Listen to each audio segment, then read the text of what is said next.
Long ball is going to go for a touchdown. The game's over. Webster Slaughter.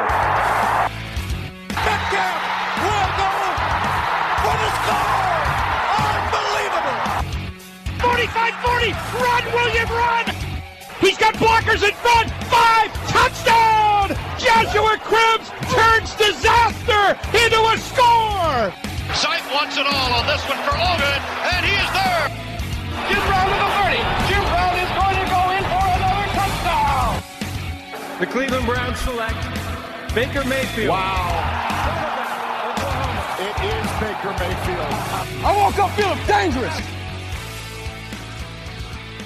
Hello, everybody. Welcome to the 1085 Gridiron Podcast. I'm your host, Anthony Joki. And as always, I'm joined by my co-host, Jack McCurry of Big Play Sports. How you doing today, Jack? Doing well. We haven't talked in a week. I know you were on vacation, but it's nice to settle down and, recap this game, Browns and the Bucs. Definitely. Vacation was much needed. I definitely feel recharged and ready to go. I might have to make this a tradition every year before the Brown season, just kind of a week or two before, just to get mentally prepared for the fun season that we're going to have ahead of us and all the coverage we're going to have here on the podcast. So, with all that being said, let's jump into this game. The Browns lost 13-12 on a last-second field goal against the Tampa Bay Buccaneers, but the score and result does not matter. Jack, as we start to look at this game, the offense kind of struggled a little bit, and maybe kind of is kind of a light word to use to describe the struggles early on. Yes, it is the preseason. Yes, Odell Beckham, Jarvis Landry, Nick Chubb did not play, but I don't think that excuses the drops from the wide receivers.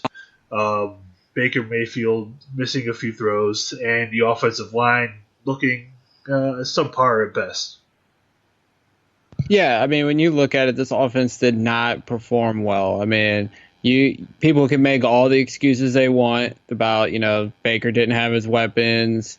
They want to blame the offensive line. It was just a bad game. And, I think they can go back when they watch the film tomorrow. They'll look at those mistakes and they'll get back out on the field and get back to work. I think, obviously Coach Kitchens is not going to stand for performances like this, regardless if it's the preseason. This is where, the team should learn from their mistakes and look to correct those mistakes. You have 2 weeks now as it stands from this point till the home opener. And obviously the Browns are not a finished product, but they need to tinker with the mistakes they made, make the adjustments, and look to be a better team from this moment forward. What do you think the biggest issue was with the offense tonight? Was it Baker? Was it the offensive line? Was it a combination of everything? I really think it was a combination of everything. Obviously Baker didn't get the protection, but there was some times where he took too long, and there was he didn't get the ball out quick enough. And I feel like, last year they were able to mask that during the second half of the year when Kitchens took over the offense. And, it just didn't show tonight. And, maybe the offensive line isn't fully gelled yet, but, those guys played well into the second half. So that was a good sign that, Kitchens and, James Campen wanted to get those guys more time. Hopefully it works, but I just think it was a combination of everything. Baker not getting the ball out quick enough, the line not being able to hold up Tampa's defensive front. So, hopefully they can learn from this. Hopefully, Kitchens and Monken can make some adjustments to make the offense flow better and mask those deficiencies up front. So, when you look at it, hopefully this is something that they'll learn and they'll grow from. Definitely. When you look at the wide receivers, we noticed that there were a few drops tonight, and I think Derek Willis was the one that stuck out most in terms of drops and not running the right routes and kind of catching that side eye from Baker. Obviously, he's somebody who's on the fringe part of this roster and has a good chance to being cut as well as making the team. So, how do you see this performance affecting his roster spot with guys like DSG right on his heels. Oh, it's definitely going to play a role.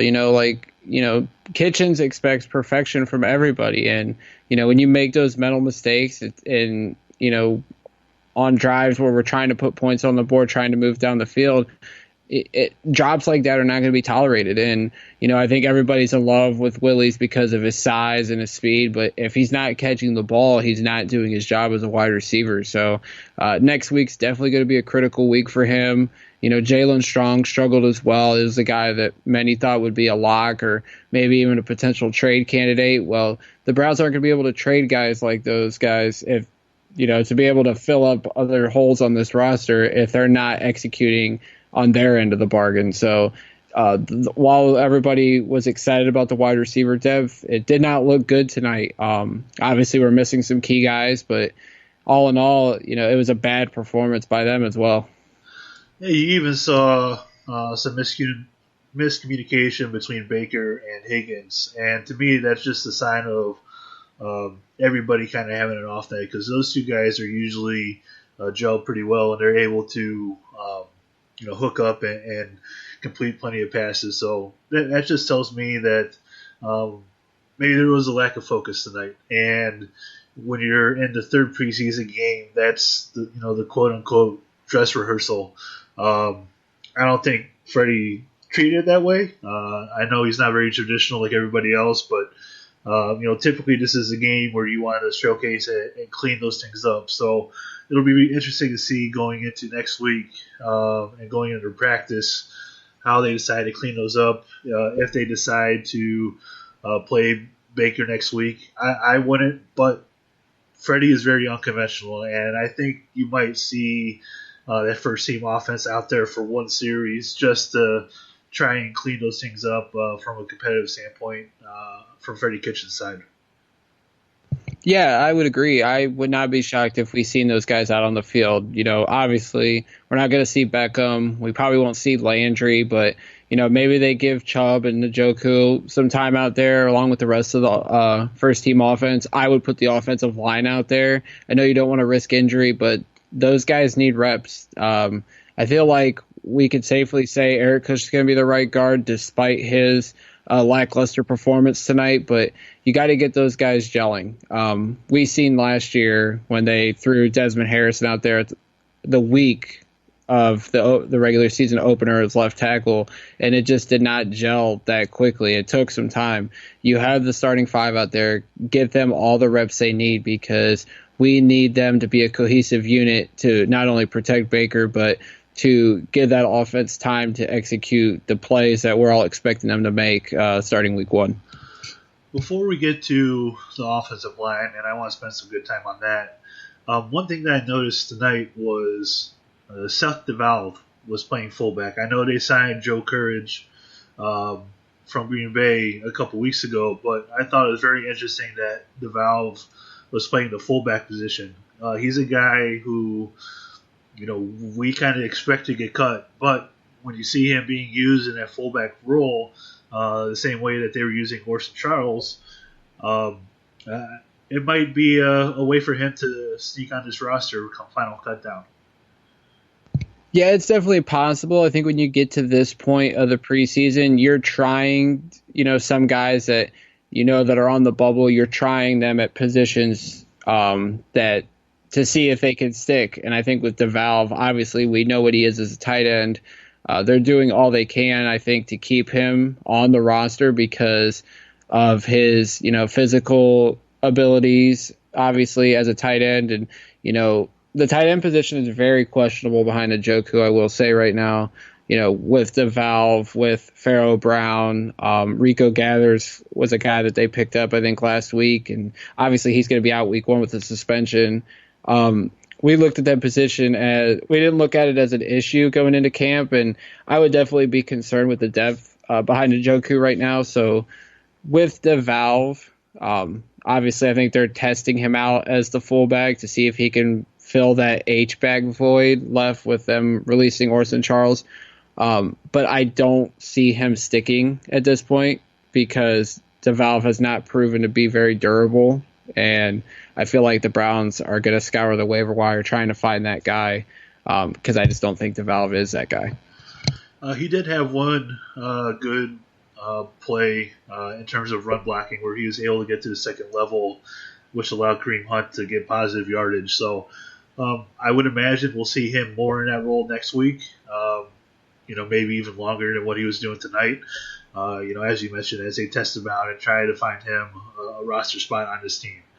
All right, let's head to the offensive line. And I know this has been a point of contention, with who you're going to start at right guard. Is it going to be Cush? Is it going to be Corbett? How is Greg Robinson going to perform after coming in last season for Desmond Harrison? He did play well, but he's still not exactly an elite left tackle. Jack, what was your overall take on how the offensive line performed tonight, and how do you see them fixing things up as they head into next week? It's definitely a concern. I think it's always been a concern. We just kind of try to push it off because of how well they performed at the end of the last season. Clearly, things changed when we moved Zeitler to the Giants for Vernon. They've been trying to find that right guard, whether it was Austin Corbett or Kyle Kalis, and now it's clearly going to be Eric Cush, but now you have your concerns about him. He was getting manhandled all game by Ndamukong Suh tonight. The whole offensive line in general, I thought Hubbard played okay, and Treader had a miscue on a snap, and I thought Batonio got kind of pushed around a little bit, and obviously Greg Robinson had his flaws as well. So, I feel okay about the offensive line. Obviously, I think, if there's a move that can upgrade this offensive line, then, Dorsey and the front office clearly need to look at it long and hard at this point, with 2 weeks to the regular season. If they can make a move now, make it, if it's going to make this line better. But all in all, I feel okay about it, have my concerns, have my doubts, but I just feel like at this point they need to do what they did last year, mask those deficiencies, get Baker to get the ball out quickly, and then you just kind of hope and pray at this point that these guys will gel and everything will be okay. How much was it, do you think, the offensive line not being cohesive enough versus, they actually have a good defensive staff over there with Todd Bowles coming down after being relieved of his duties up in New York, kind of turning this Buccaneers defense into something, and obviously signing Ndamukong Suh, who was giving Cush, like you mentioned, a hard time tonight, and also had that roughing the passer penalty on Baker. How much of that do you think factored into tonight, and just them trying different things out?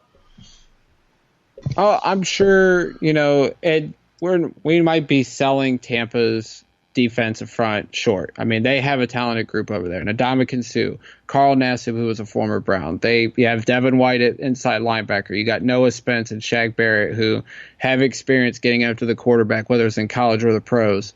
William Golston's on that defensive front too. Nunez Roches, who had the sack, I think it was on Stanton. There's talented guys on that defensive front in Tampa, obviously. And you said Todd Bowles is there as well. So we might be selling them short. And I feel like, they've been tinkering with right guard still. They've been inserting Drew Forbes in there as well, getting him some reps because his performance has gotten better since the beginning of camp. So I just feel like at this point, give all the first team reps to Eric Cush. Let him gel between Treader and Hubbard and just try to get that cohesive unit together, like I said, because if you keep tinkering around with this offensive line, the chemistry is not going to be there. And then we're going to start worrying about Baker taking hits. And then, if Baker gets hurt, the season's going to be lost. And I don't think none of us want that at this point. So they need to get this starting unit to gel, and they need to quit tinkering around with stuff. It needs to stop at this point. We got 2 weeks to the season. Like, you can't screw around with stuff like this. Yeah, absolutely. It'll be interesting to see what they do heading into next week, how long that offensive line plays in that fourth preseason game, and the things they do in practice this week. let's move on to the positives, which it's nice to actually have some of these, even though the offense played so poorly tonight. The defense pissed the shutout in the first half. The defense had 7 sacks total tonight, with Olivier Vernon having 2. Devereaux Lawrence had 2 in the second half. Jack, we know this defense hasn't been talked about a lot, but I think tonight you finally saw with Garrett and Vernon on the field together the kind of havoc that they can wreak with Vernon going up against the right tackle and Garrett on the other side of him. Yeah, and it's not even just them two. I mean, you got to talk about Sheldon Richardson and Ogunjobi on the inside. Like, this defensive front, and I know someone called it the NASCAR package, like, they are nasty. I tweeted it out on the 1085 Gridiron Twitter account, was live tweeting during the game. You know, that defensive front is so scary. You know, even after the first series when Myles Garrett went off the field, they were still causing havoc. You know, Olivier Vernon coming over from the Giants, he's back in his natural spot as a 4-3 defensive end, and he was absolutely annihilating Tampa's right tackle, and it was insane to watch. And, you know, you look at this defensive front, and as much as we've talked about the offense, I can't wait to see that, you know, week 1 against Tennessee and throughout the season. Because if that whole unit could stay healthy, and then we talk about guys like Jannard Avery and Chris Smith and even Taki, I've seen him lined up as a pass rusher. Like, there's so much depth there now. And we even talk about Devereaux Lawrence and even Trevon Coley. Like, there's so much depth up front that you won't have to worry about Ogunjobi and Myles Garrett, you know, having so many snaps and their snap count being so high because we have so much depth. And their ability to get after the quarterback, I felt bad for Jameis Winston tonight because it looked like he was going to die on that field because he got absolutely wrecked by our defensive front. So that was so fun to watch, and I'm so looking forward to week 1 because what we'll talk about in a little while, the Titans offensive line took a hit today, and I'm sure Myles Garrett had a big grin on his face when he got that news. Yeah, there was one play where Jameis took a hit from 3 Browns defenders. It was like 3 guys in succession, and I just felt sorry for him. I'm not going to feel sorry when it's Ben Roethlisberger on the other side of that. So I'm looking forward to more of that as we get onto the season. I tweeted, to your point, I tweeted during the game that the Browns have 6 to 8 guys that can get to the quarterback. And when you have that many guys that are able to rush the passer, it's only going to help the Browns in late game situations when you're able to rotate all those guys in and out of the game throughout the game and have Myles Garrett and Olivier Vernon and Sheldon Richardson and Larry Ogunjobi, having those guys fresh in those late game situations. Having those guys fresh in late game situations when you have to get after the quarterback to get a stop to win the football game is going to be very key. And I'm glad that the depth that they have built over the last couple seasons, getting those guys in here to help out, whether it's Chris Smith, which is under the radar move, that has been very good. Devereaux Lawrence, who we got for a 7th rounder, has proved to be good so far. So I'm really looking forward to seeing how those guys are able to intertwine with the rest of the defensive line and keep Myles Garrett, Olivier Vernon, and those other guys fresh as we get into those late game situations. Absolutely. I mean, like I said, if we can keep those guys fresh and we can keep them healthy, we're talking about that defensive front, but it's going to make the entire defense better because if they continuously pressure the quarterback's going to make bad throws. You know, Schobert and Kirksey, who are great coverage linebackers, are going to be able, and not just them, Taki and Wilson as well, they're going to be able to feed off that. The secondary is going to be able to feed off of that. You know, we even seen points tonight where Denzel Ward was lining up and he was going after the quarterback too. So I'm sure Steve Wilkes has a ton of schemes and blitz packages ready. And, you know, it's just going to be exciting to watch that defense. We haven't seen a defense like that in Cleveland in a long time, going back to even the early 2000s with that playoff team in 2002, and even going back to the 80s and 90s. Like, we haven't seen a great defense in Cleveland in a long time, and I feel like this year we can definitely see a top 10, even a top 5 defense, and I know the Dog Pound's going to eat that up. Absolutely. Have we decided on a name for the defensive front yet? Has that been decided yet, or is that something we need to come up with? I know there have been other people that have tweeted it out, random names, but I don't know if one's officially been decided on yet. I've seen the lakefront. Doug Deacon said the 4 tops, which, obviously not a lot of people are going to get unless they're like 50 or older. No offense to the older people, but there's not an official name yet, so we might need to come up with one ourselves. I'm kind of a fan of the lakefront. I kind of like that, but we'll see. I'm sure at some point an official one will be out there. I'm curious to see what everybody comes up with. All right, let's move on to the other positive thing tonight. And it's nice to have this as a positive because it's been such a negative so far this preseason, and now it's been the kicker battle. Tonight they decided to let Austin Seibert and Jamie Gillen, the Scottish Hammer, play all game tonight. They didn't rotate Greg Joseph and Britton Colquitt in with those guys. They let those 2 guys play the whole game, and tonight Gillen did a great job of punting the football. He had 3 inside the 20. Also had a fantastic tackle that saved a touchdown. But the main story here is Austin Seibert hitting 4 field goals, all of them right down the middle, including a 53-yarder. Jack, are we finally getting close to solving this kicking conundrum that has been haunting us for years? I'm still saying no, although I was very encouraged. And we've been saying it wrong. It's actually Seibert. It's not Seibert. We've been saying it wrong. Jake Crawford corrected us all tonight. It's been Seibert. And he was impressive. All 4 kicks right down the middle. He had his moment tonight. He stepped up to the task and he did his job. And Gillian, he had a great night as well, punting the ball and making that tackle. The kicking battle, I still say we're going into next week and it's still up in the air. I'm sure Greg Joseph's nervous at this point, and but I wouldn't say it's still Seibert's job. I still say we got to wait till next week and see how he does back at home, and I'm hoping for some interesting weather conditions just to see how he would play into that.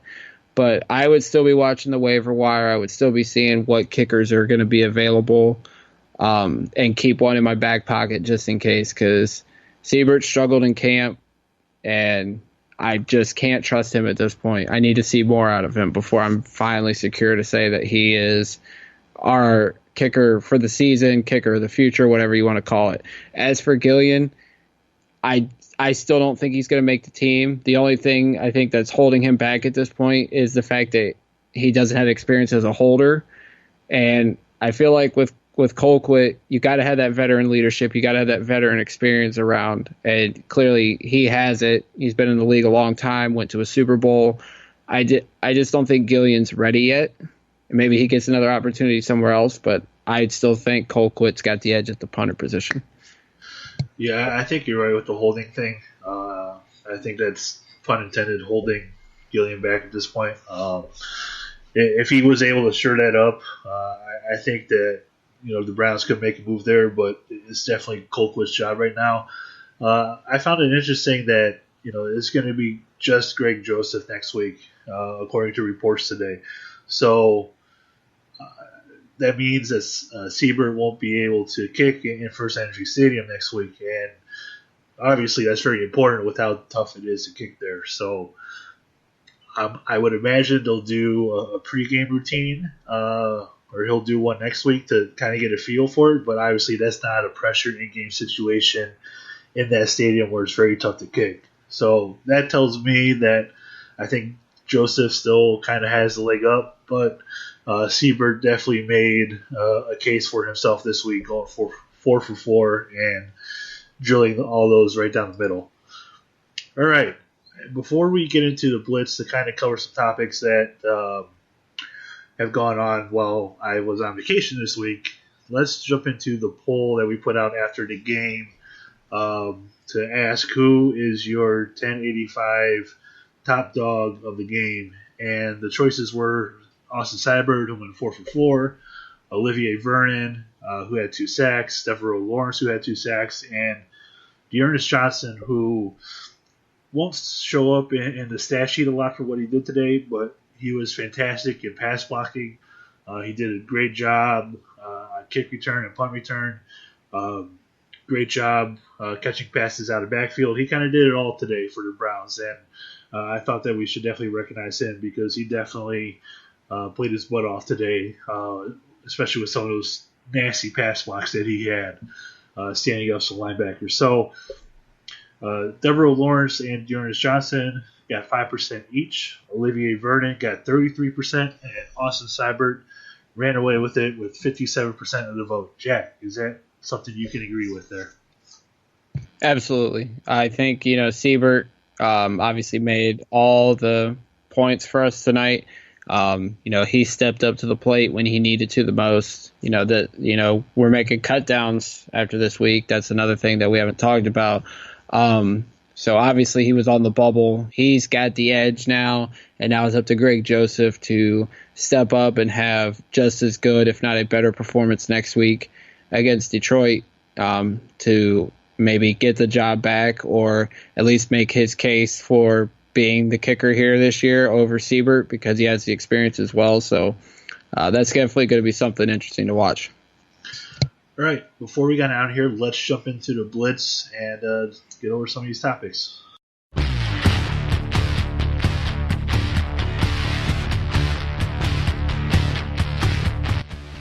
Yeah, welcome to the Blitz segment where Anthony and Jack get you caught up with the news from around the NFL. This is the Blitz.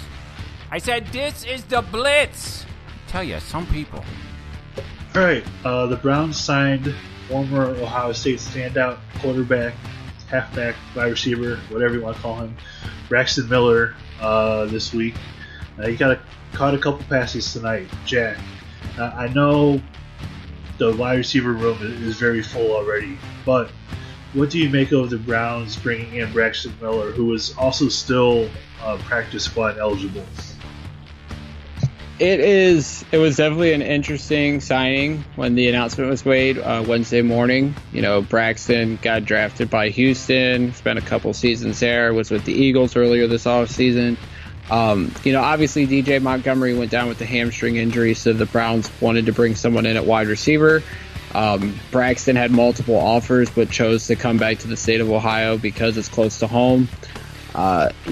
He could make this roster. I have my doubts just because it's so late in the process, but he has that ability as a wide receiver, as a return guy, as a guy that can play special teams.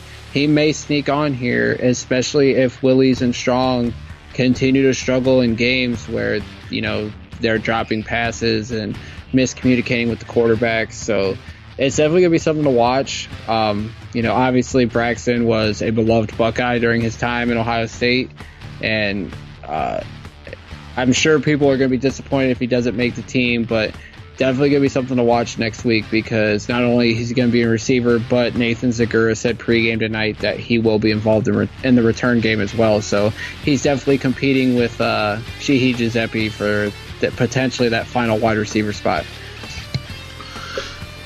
Yeah, with him still being practice squad eligible, if he doesn't make this team, I could definitely see him being put on there as a scout team quarterback because you're going up against the likes of Marcus Mariota this season. You're going up against Lamar Jackson twice. You're going up against Kyler Murray later on in the season. So I could definitely see him sticking around on the practice squad for that purpose. So, if he's able to sneak on this team as a returner, and add that last wide receiver, good for him. But right now, for me, I think it's DSG's a little bit ahead of him in that regards. Today it was announced that Taylor Lewan will be suspended for the first 4 games of the regular season. The Tennessee Titans left tackle, I believe, lost his appeal for that suspension. So, Jack, when you're going up against the Tennessee Titans week 1, they're not going to have their starting left tackle. How happy do you think Myles Garrett and the rest of that pass rushing crew is going to be for the Browns?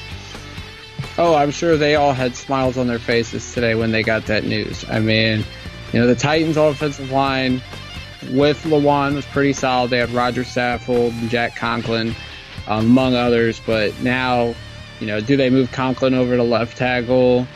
They have Austin Pastor, who is a former Brown, as a backup left tackle right now. So I'm sure the Browns' defensive line and the entire defense has got big smiles on their face, and they're ready for week 1 because, with Lewan out, who's an all-pro, the Browns are going to pin their ears back and go right after Mariota week 1, and it's going to be something fun to watch for sure.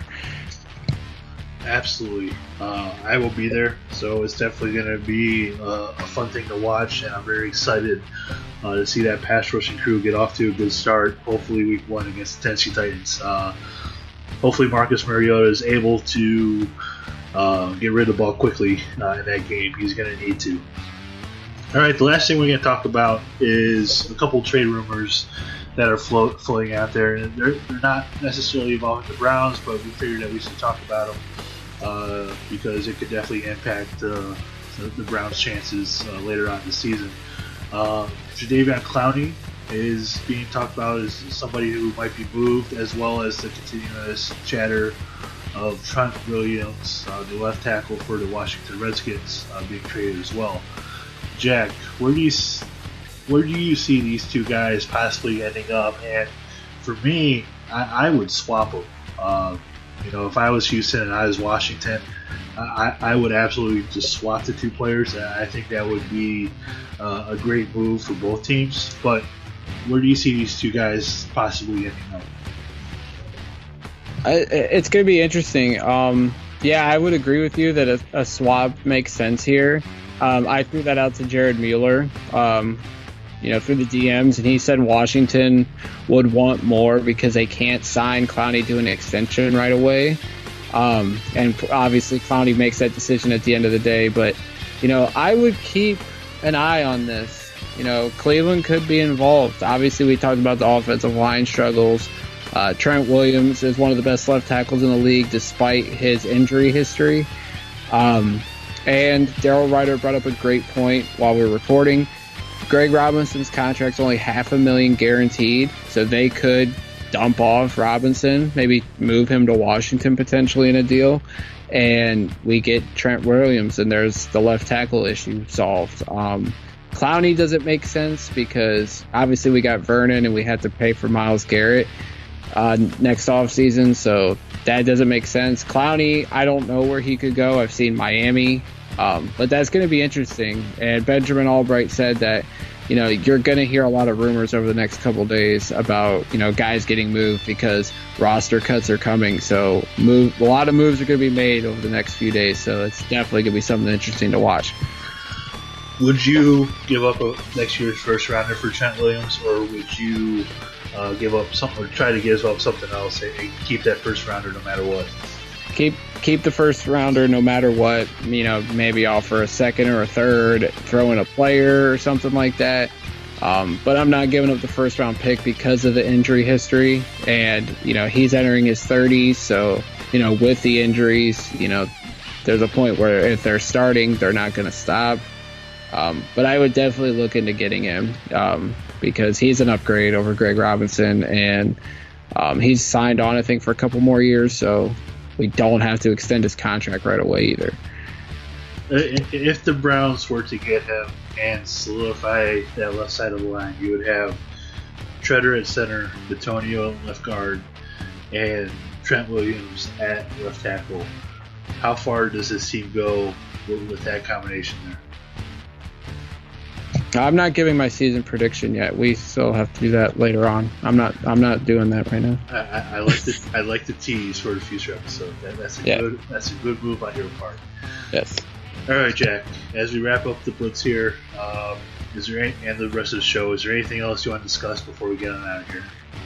All I will say is former Browns GM Mike Lombardi, who's in the media, said that there is a name that's not being talked about that could get moved, and it would shock a lot of people. Benjamin Albright teased that it could be, he said Hill. And I would think that's Tyreek Hill, unless the New Orleans Saints are going to trade Taysom Hill to a team that needs a quarterback, which would be hilarious. But if Tyreek Hill got moved, we know his off-the-field issues, but it would be shocking, I think, if Kansas City actually moved him. And what they would get in return, I think, would be very interesting as well because of the off-the-field issues. So that's something to watch for sure. Yeah, especially where he would end up, too. I think that's the most intriguing part of that situation. All right, Jack, go ahead and plug what you got so we get on out of here. As always, follow me on Twitter at jmccurrycle. Check out bigplay.com for some outstanding sports coverage. I will be covering the New Orleans Saints for that site this year, so definitely stay tuned to that. And with that, take it away, Anthony. As always, you can follow me on Twitter at Anthony Joki, Joki. Be sure to follow the podcast on Twitter and on Facebook at 1085 Gridiron. We are on every podcast platform that you can think of, including Apple Podcasts, Spotify, Google Play, and iHeartRadio. Be sure to like, subscribe, rate, and review our podcast. We'd absolutely appreciate it. And with all that, we're going to get on out of here. Until next time, and most importantly, go Browns.